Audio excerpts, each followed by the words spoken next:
안녕하세요. 빠극동 수학세상 이원장입니다. 이번 시간에는 도수 분포표와 상대 도수에 대해서 같이 공부해 보도록 하겠습니다. 자, 먼저 줄기와 잎그림은 어떤 것인지 한번 살펴보도록 하죠. 자, 별량이라고 하는 부분은 성적이나 키나 몸무게 같은 자료를 수량으로 나타낸 것.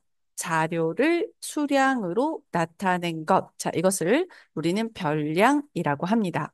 자, 그럼 줄기와 잎 그림이라고 하는 것은 자, 표현 그대로 줄기 부분과 줄기 부분을 기준으로 그 옆으로 잎이 나 있는 부분이라고 생각을 하시면 됩니다. 그래서 줄기와 잎을 이용해서 자료를 나타낸 그림입니다. 그래서 줄기와 잎 그림은 원래 자료의 값이 무엇인지 알 수가 있고 잎의 길이를 통해서 자료의 분포 상태를 쉽게 알 수 있다는 특징이 있습니다. 지금 보이는 그림이 줄기와 잎 그림입니다. 그래서 자, 기준이 되도록 선을 긋고 자, 왼쪽 부분에 줄기를 표현하고 오른쪽 부분에 잎을 표현을 합니다. 자, 그래서 자, 줄기가 되는 부분에 0, 2라고 하면 이거는 실제 2라는 의미가 되고 줄기에 2, 그다음 잎에 7이 있다면 27을 의미한다라고 생각을 하시면 되는 거죠. 자, 그래서 줄기와 잎 그림을 그리는 방법은 자, 이러한 줄기와 잎 그림을 그리는 방법은 일단 별량이 뭐였죠? 자, 자료를 수량으로 나타낸 것. 자, 그래서 내가 어떤 걸 조사했는데 그걸 수치화해서 나타낸 거죠. 그래서 숫자로 바꾼 부분을 자, 두 부분으로 나누어 줄기와 잎을 정합니다. 어디를 줄기로 할지, 어디를 잎으로 할지. 예를 들어서 책을 읽은 권수가 13권이다. 그러면 10의 자리 숫자를 줄기로 하고 1의 자리 수는 잎으로 하겠습니다. 이런 부분을 정한다는 거죠. 그리고 세로선을 긋고 왼쪽에는 줄기를 씁니다. 작은 수부터 써주시면 되고 자, 오른쪽에는 자, 줄기에 해당하는 잎을 가로로 쓰는데 주의점이 있습니다. 중복되는 부분이 있다면 중복되는 만큼 씁니다. 예를 들어서 내가 책을 읽은 걸 조사했더니 A라는 친구도 13권을 읽었고 B라는 친구도 13권, C라는 친구도 13권을 읽었다면 자, 줄기에 1이라고 쓰고 잎 부분에 있는 3이 3번 나왔으니까 따로따로 3번 전부 다 적어야만 한다. 그래서 중복된 횟수만큼 쓴다는 부분에 주의하시면 됩니다. 그래서 줄기 윗부분에 어디가 줄기이고 어느 부분을 잎으로 나타낸 건지 윗부분에다가 네, 설명을 해주시면 됩니다. 자, 그러면 이제 도수 분포표라는 것은 어떤 것인지 한번 살펴보도록 하겠습니다.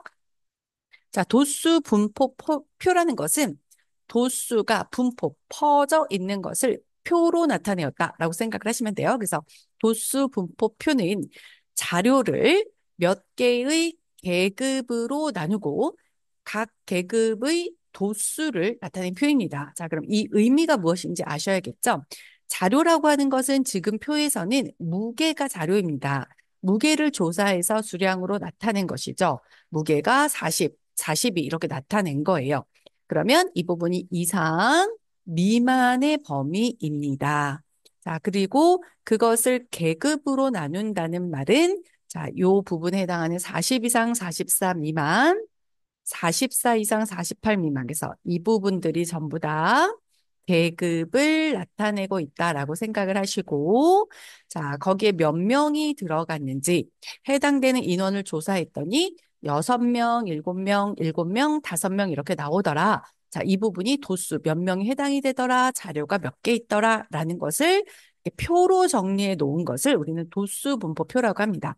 자, 즉, 계급이라고 하는 것은 별량을 내가 지금 몸무게라는 자료를 조사해서 수량으로 41 이렇게 나타냈죠. 그래서 수량으로 나타낸 것이 별량인데 그것을 일정한 간격으로 나눈 이 구간을 모두 계급이라고 합니다. 그럼 지금 위에 그림에서는 계급이 몇 개 보이는 거예요? 4개 보이는 거죠. 그 일정한 간격은 지금 몇 킬로그램으로 잡고 있습니까? 4킬로그램으로 잡고 있죠. 그래서 그 계급의 크기라고 하는 부분이 자, 넓이가 아니라 여러분, 너비입니다. 그래서 처음에서 끝까지가 얼마큼 있나? 자, 이게 지금 4kg이니까 지금 표에서는 구간의 너비가 4kg 이렇게 되는 거겠죠. 그래서 계급의 양 끝값.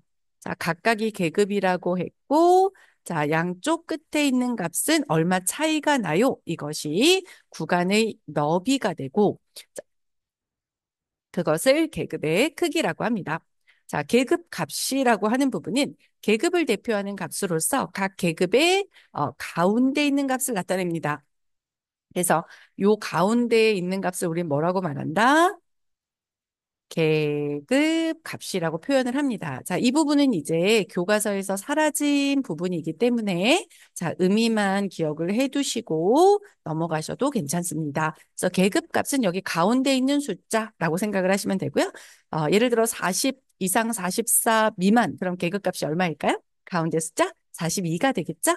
그래서 그 계급 값을 구하는 방법은 양 끝 값을 더해서 2로 나눠서 평균을 구한다라고 생각을 하시면 돼요. 가운데가 어디인가 구한다.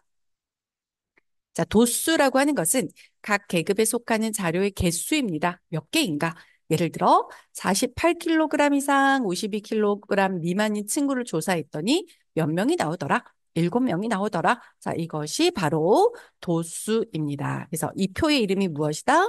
도수가 어떻게 흩어져 있는지를 표로 나타낸 도수 분포표라고 합니다. 자, 그럼 이제 넘어오셔서 자, 우리 히스토그램에 대해서 한번 공부해 보도록 하겠습니다. 자, 히스토그램은 자, 도수 분포표의 각 계급의 끝값을 가로축에 나타냅니다. 자, 끝값. 예를 들면 뭐 40 이상, 44 미만, 44 이상, 48 미만에서 계급의 끝값을 자, 표현을 해 주시면 돼요. 그걸 가로축에 씁니다. 계급 가로축에. 그다음 도수는 각 계급에 속하는 자료의 개수였죠. 그래서 개수를 조사했더니 예를 들어 40 이상 44 미만에 해당하는 친구는 3명이었습니다. 1명, 2명, 3명 이렇게 표현해 주는 것이 도수죠. 그 도수는 세로축에 표현을 해주고 가로축에는 계급을 표현합니다. 각 계급에서 계급의 크기를 가로로 도수를 세로로 하는 직사각형으로 나타낸 자, 이렇게 직사각형으로 나타내어져 있는 그래프를 우리는 뭐라고 합니까? 히스토그램이라고 하죠. 자, 이전에 배웠던 막대 그래프와의 차이점은 막대 그래프는 끝값에 공간을 두고 만들죠. 이렇게 막대를 세우는데 똑같이 끝에 공간이 있었지만 히스토그램은 모든 공간을 다 채워서 빈틈없이 그려놓은 그림이다라고 생각을 하시면 됩니다. 빈틈없이 그려진 부분. 자, 이것이 히스토그램입니다. 그러니까 자, 이 간격이 의미하는 건 뭘까요? 계급의 크기가 될 거고 지금 그림에서는 계급이 몇 개 있습니까? 한 개, 두 개, 세 개, 네 개, 다섯 개의 계급을 갖고 있다. 자, 여기 해당되는 이 세로 부분에서 무엇을 나타낸다? 도수를 나타내고 있습니다. 그럼 히스토그램이 갖고 있는 특징적인 부분은 어떤 것이 있는지 한번 살펴볼게요. 자, 각 계급의 도수를 직사각형 어디에 나타냅니까? 세로에. 이 부분이 도수로 나타내기 때문에 자료의 분포 상태를 한눈에 알 수 있습니다. 자, 바로 딱 봐도 아, 누가 많구나, 어디가 적구나 라는 부분을 바로 알 수가 있죠. 그래서 굉장히 대표적인 특징이다. 자료의 분포 상태를 한눈에 알아볼 수 있죠. 자, 그리고 직사각형. 자, 각 계급에 속하는 이 직사각형의 넓이는 자, 요 하나는 어떻게 구합니까? 요 간격, 가로 길이의 세로 길이를 곱하면 되고 그 가로 길이가 의미하는 게 뭡니까? 계급의 크기죠. 그리고 이 세로 길이가 의미하는 건 뭐예요? 각 계급에 속하는 도수였죠. 그래서 계급의 크기와 도수를 곱해주면 요 사각형의 넓이 하나가 나온다. 그러면 직사각형의 넓이의 합을 구하는 방법은 자, 계급의 크기의 도수를 계속 곱한 것들이 이렇게 있겠죠. 그러면 이 두 번째 막대를 만약에 이 위로 올렸다. 세 번째 막대를 이 위로 올렸다. 그래서 계속 쌓아 올렸다라고 생각을 하시면 자, 같은 직사각형이 쌓이는 거니까 계급의 크기에다가 도수를 한 번만 곱하면 되죠. 이 세로 길이가. 그래서 그 모든 것은 도수의 총합을 의미한다. 그래서 직사각형 넓이의 총합은 계급의 크기의 도수의 총합 전체 몇인지를 곱해 주시면 됩니다. 자, 직사각형 그 넓이라고 하는 것은 도수가 많을수록 자, 도수가 큰 숫자일수록 넓이도 커지겠죠. 그래서 도수에 무엇한다? 정비례한다. 도수가 두 배로 커지면 넓이도 두 배로 커진다. 이런 걸 정비례라고 하죠. 그래서 도수에 정비례한다라는 것을 알 수 있습니다. 자, 그럼 도수 분포 다각형이라고 하는 것은 어느 것인지 한번 살펴보겠습니다. 자, 위에서 살펴봤던 것은 히스토그램이었죠. 자, 도수 분포 다각형이라고 하는 부분은 뭐냐면 히스토그램에서 지금 이 분홍색, 빨간색으로 표시된 부분이 지금 직사각형 히스토그램입니다. 각 직사각형의 윗변의 중앙 가운데에다가 점을 찍었습니다. 그리고 그 점과 그래프 양 끝이 있죠. 0인데에다가 자, 도수가 0인 계급이 하나씩 있는 것으로 생각합니다. 실제로 있다가 아니라 있는 것으로 생각하여. 자, 그 선분을 연결해 주시면 됩니다. 그러니까 그렇게 선분으로 연결하여 나타낸 그래프를 우리 뭐라고 한다? 도수분포 다각형. 다각형의 말이 뭡니까? 선분으로 둘러싸인 평면 도형이니까 그래서 선분으로 둘러싸여 있어서 도수가 분포된 걸 선분으로 연결했다. 그래서 도수분포 다각형이라고 합니다. 자, 그러면 도수분포 다각형은 어떤 특징을 가지고 있을까?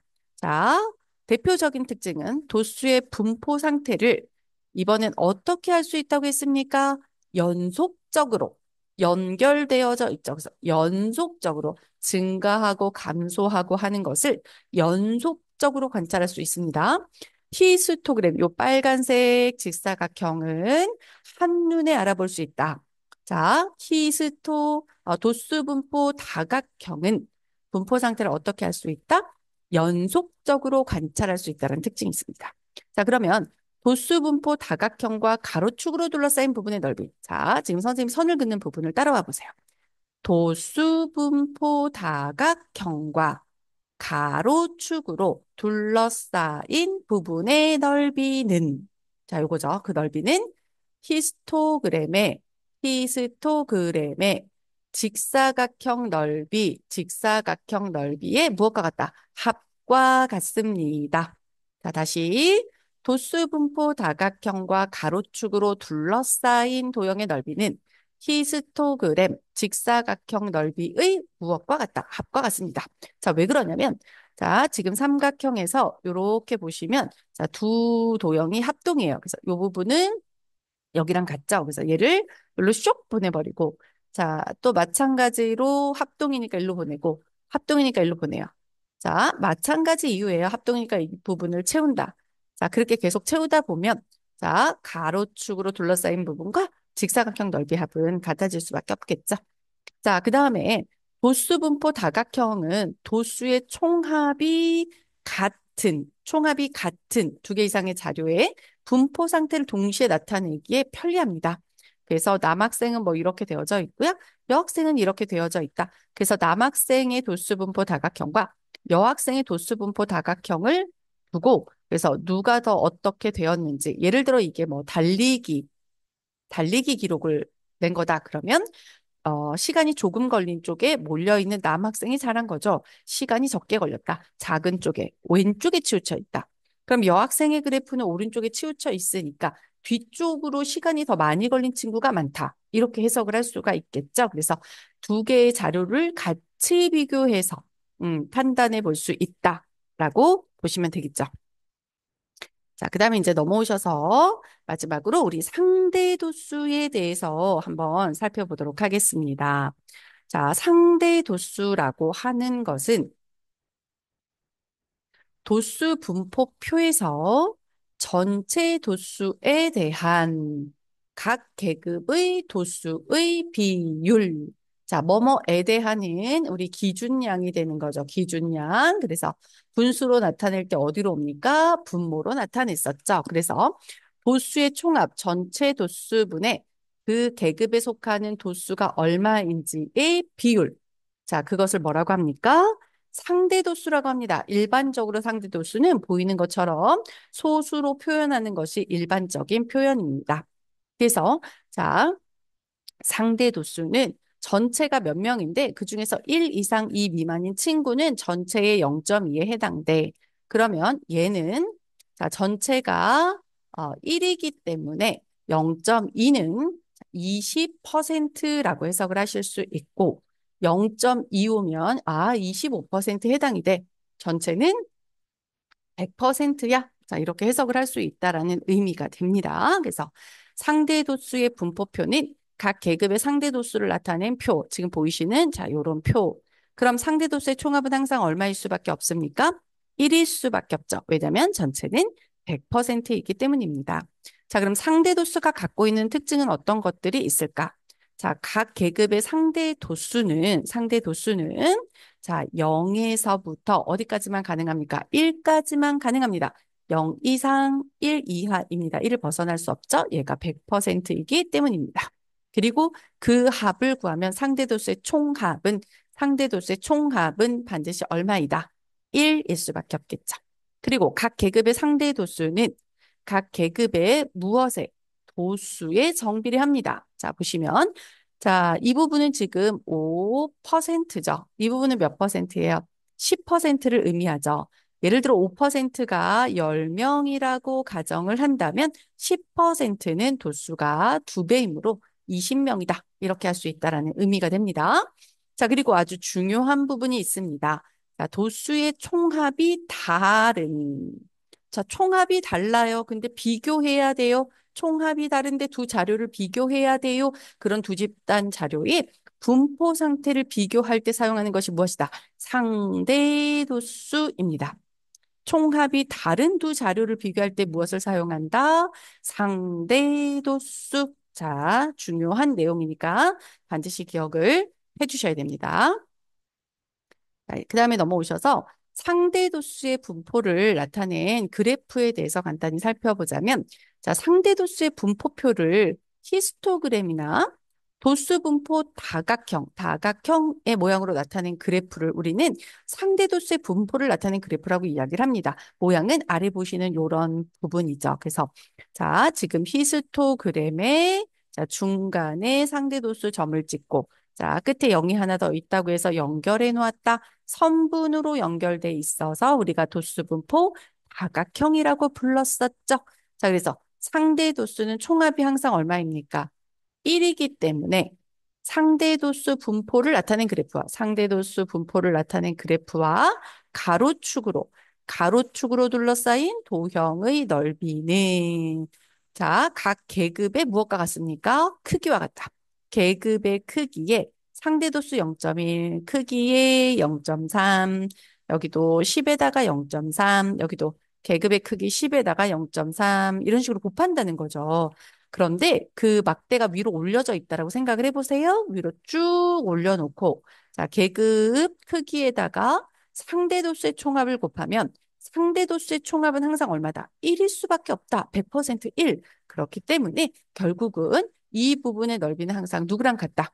배급의 크기와 같다라는 것을 알 수 있습니다.